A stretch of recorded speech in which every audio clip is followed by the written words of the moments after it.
ሰላም ጤና ይስጥልኝ። ይህ የድርሳን ቲዩባችን ነው። ዛሬም እንደተለመደው በአዲስ ድርሳን በአዲስ ታሪክ ተገናኝተናል። ፕሮግራማችንን ከመጀመራችን በፊት ክርስቲያን እህት ወንድሞች ይህንን ቻናል አቅም ስጡልኝ። ሰብስክራይብ፣ ላይክ እና ሼር ኮሜንት በማድረግ ለሌሎች እንዲደርስ በማድረግ ጭምር እንድትተባበሩን በእግዚአብሔር ስም እንጠይቃለን።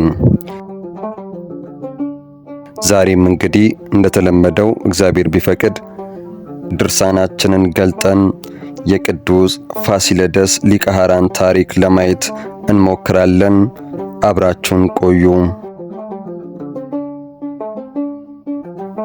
ቅዱስ ፋሲለደስ ትውልዱ ከዘርአ መንግሥት ሮም ነው።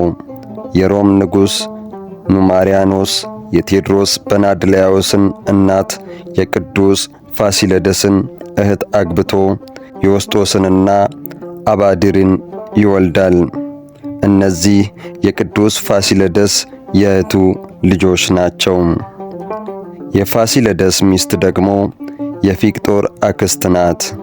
ከሷ አውሳቢያኖስንና መቃርስን ወለደ። እንዲህ ሆነው ሲኖሩ የቁዝና የፋርስ ሰዎች ሮምን ሊወጉ በጦርነት ተነሱባቸው። ያን ጊዜ ዮስጦስና የፋሲለደስ ልጅ አውሳቢዮስ ጦር አዝምተው ወደ ጠላት ሄዱ። ጠላት በየአቅጣጫው ስለመጣባቸው ንጉሡ ኑማሪያኖስም ሌሎች ጠላቶች በተነሱበት በኩል ዘመተና በጦርነቱ ሞተ። በዚህ ጊዜ መንግሥት ሮም ያለ ንጉሥ ቀረች።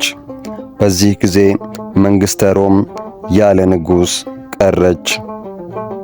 ስለዚህ መኳንንቱ ተማርከው አቃቢ መንበረ መንግሥት ለመወከል ሲያስቡ የኒማሪዎስን ሴት ልጆች እንጦርብያና ፍንጥብርያ ይባላሉ። ታላቂቱ እንጥርብርያ አጉሩጳዳን ያለ መኳንንቱ ምክር አግብታ ስመ መንግሥቱን ዲዮቅልጥያኖስ ብላ አነገሰችው። የዲዮቅልጥያኖስ ጥንተ ነገሩ ብሔረ ሙላዱ እንዴት ነው ቢሉ ሀገሩ ላዕላይ ግብፅ ሲሆን ግብሩ ኖላዊ አጣሊ ነው። የቅድመ ስሙ አጊርጳዳ ሲሆን የፍየል እረኛ ማለት ነው። ወደ ሮም ወርዶ ለኑማሪያኖስ አደረም። በመንግሥት ፈረሶች ላይ እንደራሴ ተሾመ።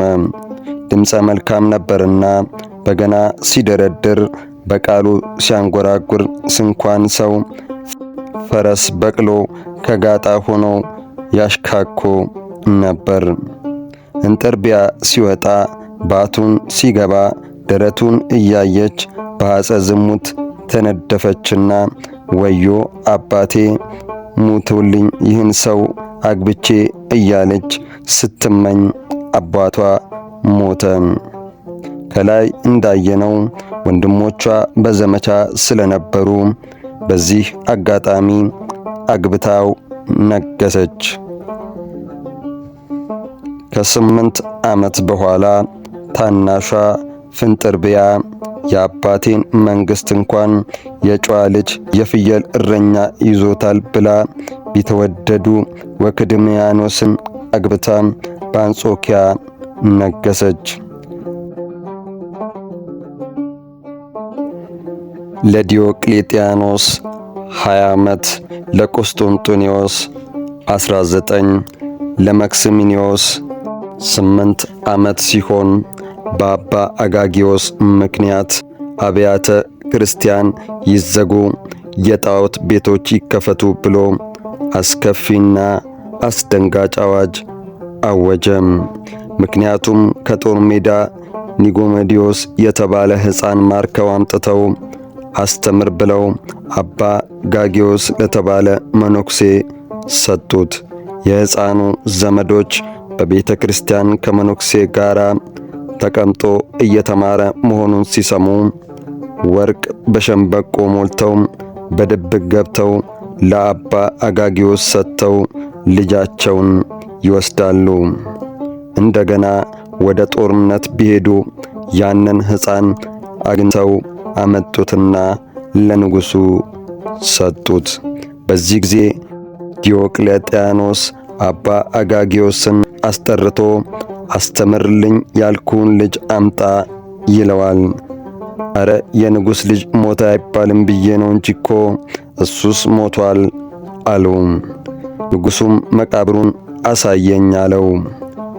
የሌላ ሰው የሆነ ትኩስ መቃብር አሳየው።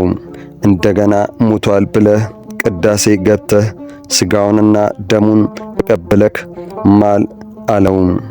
ሥጋውንና ደሙን ተቀብሎ ማለ።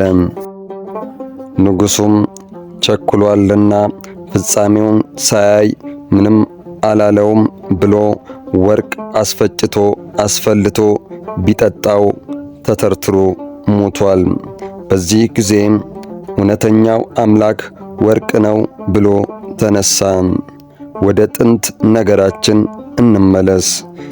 ዮሳስጦና አውሳቢዮስ ድል አድርገው ጠላት አጥፍተው ቢመለሱ ዲዮቅልጥያኖስ ክርስቶስን ክዶ ለጣዖት ሰግዶ አገኙት።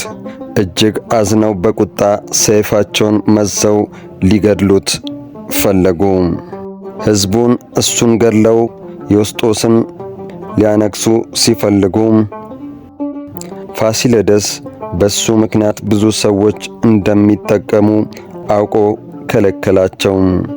ፋሲለደስ የኑማርኖስ የሰራዊት አለቃ ስለነበረ ብዙ አገልጋዮችና ሰራዊት ነበሩት።